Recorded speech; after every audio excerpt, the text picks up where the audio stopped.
If you want to predict the winner of the 1st District Assembly race, you might as well flip a coin. Twice. 2 Democratic incumbents, 2 Republican challengers, 2 seats, and 1 race that's too tough to call. Well, we have 4 candidates running in the 1st District, 2 Democrats, 2 Republicans. The incumbents are Democrats, Nelson Albano, Matt Milam, both in the legislature for a relatively short period of time. Albano's been there for 2 terms, Milam's on his 1st term. They're being challenged by 2 Republicans, Mike Donahue, who's an attorney from Dennis Township. He ran unsuccessfully in 2007, and John McCann, who is a realtor from Ocean City. He is also the Republican chairman of Ocean City. He's very, very pro-business. Basically, if it's good for business, it's good for New Jersey, it's good for John McCann. What they're saying is that the DEP is unfairly burdening business, slowing them down, more notably, in terms of getting permits approved, and so they can start new projects. But also you've got all sorts of little issues. For example, the revision of the way that certain fees were calculated for riparian licenses, anyone along the waterways. People are getting fees that are significantly higher. That's something that resonates with people. Milam, not as well known, he's in his 1st term. Quiet guy, very thoughtful though.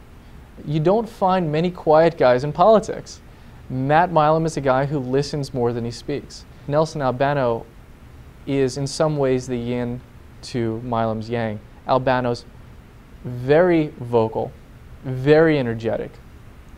He's almost like a fireball of energy. And it's made him very personal with people. People like him, and that helps. But it also helped to have Van Drew on the ballot. These guys have never run without him before, and this time they are. And they've never really had to take the hits of a campaign until now. Of all the districts in the state, this is arguably the most competitive.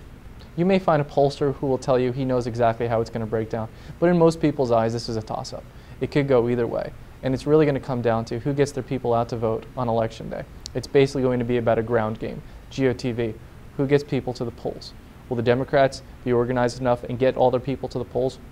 Or is that old Republican organization going to beat them? We'll see. I mean, I don't know. But that's really what puts this district in play, I think, more than any others. Continuing with assembly races, we turn to District 2, which covers Atlantic County. As reporter Tom Barlas tells us, if you're standing in front of your TV this election season, waiting to see attack ads from these candidates, you're wasting your time, as this race brought forth a nice, welcome change. The 2nd legislative district race is a battle between Republican incumbents Vince Palestina and John Amadeo. They're being challenged by Democrats Reginald Floyd and Jimmy Martinez. This has been a little different from some other legislative races in past years, and it's been very low key. In past years, Democrats have really descended down here with money, with visits, in an attempt to really break into what is traditionally a Republican power base. That really didn't happen this year. This year concentrated a lot more on traditional campaigning, door-to-door meet and greets at local supermarkets and other locales. They didn't do as much in terms of radio or television advertising as they have in the past. If both candidates are so focused on the economy and reining in spending, what really separates these candidates? I think it's probably the method on how they would get it done, and that's going to have to play out. I mean, if you're going to the polls, this district from Atlantic City is so diverse. There's not, I don't think, an average voter in this district, racially, age-wise. It's got to be one of the more diverse districts in South Jersey. So to say what are the voters looking for, you know, each has their own thing. It's you know, I like this guy's hair, or maybe this guy returned a phone call, or this guy was nice when he knocked on my front door. Sometimes it boils down to something as small as that. I will tell you this: I think this campaign, as compared to some legislative campaigns, some recent legislative campaigns, has been pretty much on the up and up. I think they've done a good job of keeping away from that wholesale negative campaigning that we've seen. 2 years ago, you know, it was a rather brutal fight, This year, I think, was much more polite. I think much more, both sides have really stuck to issues. Obviously, they're not going to agree on the issues, but I think there's been less, let's whack them over the head, with this one as there been in past years. Do you think that voter outreach is a better tactic in this day and age than the? I think that voters have become so turned off by the constant harping of television and radio advertisement that maybe a step back to the, here I am Reginald Floyd, I am Vince Palestina, see me face to face, can work. I mean, obviously Floyd and Martinez knew they were the underdogs going on the scene. They've kind of relished in that a little bit, and they had to take, a whole sizable portion of their campaign just to get people to know them. But, I think that eye-to-eye contact is still the best way to judge someone. If you can ask them a question. Oh yeah, well, how are you going to do that? Or that just doesn't sound right to me. Explain to me how it's going to work. During their time in office, how have they been successful so far? They've taken a lot of credit for really pushing the Corzine administration to broaden the bill to make Atlantic City casino employees designated as essential workers, which means should there ever be another shutdown of government like there was a few years ago, these guys could go to work.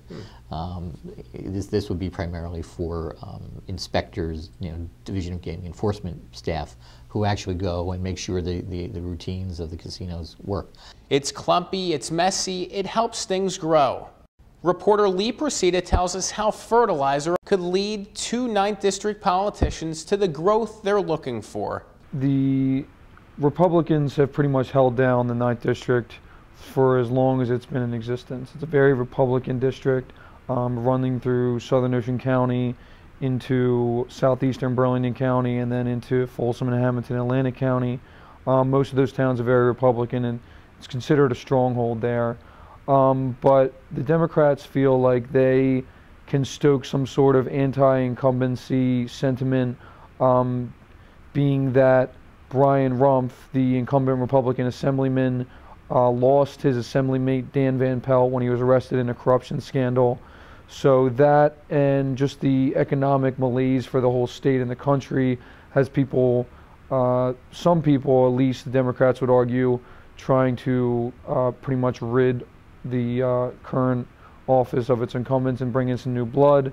Focusing on the grassroots campaign, this is the Democrats, Robert Rue and Rich Visacki, to try and pull the upset over Rumpf and his running mate Diane Gove. Brian Rumpf has characterized his relationship with Dan Van Pelt as very professional. They spoke about issues relevant to their constituency and their office, and no one has made any accusations about Brian Rumpf or any of it. There's, he has distanced himself from anything involved in that. So, and the Democrats haven't made an issue of it anyway.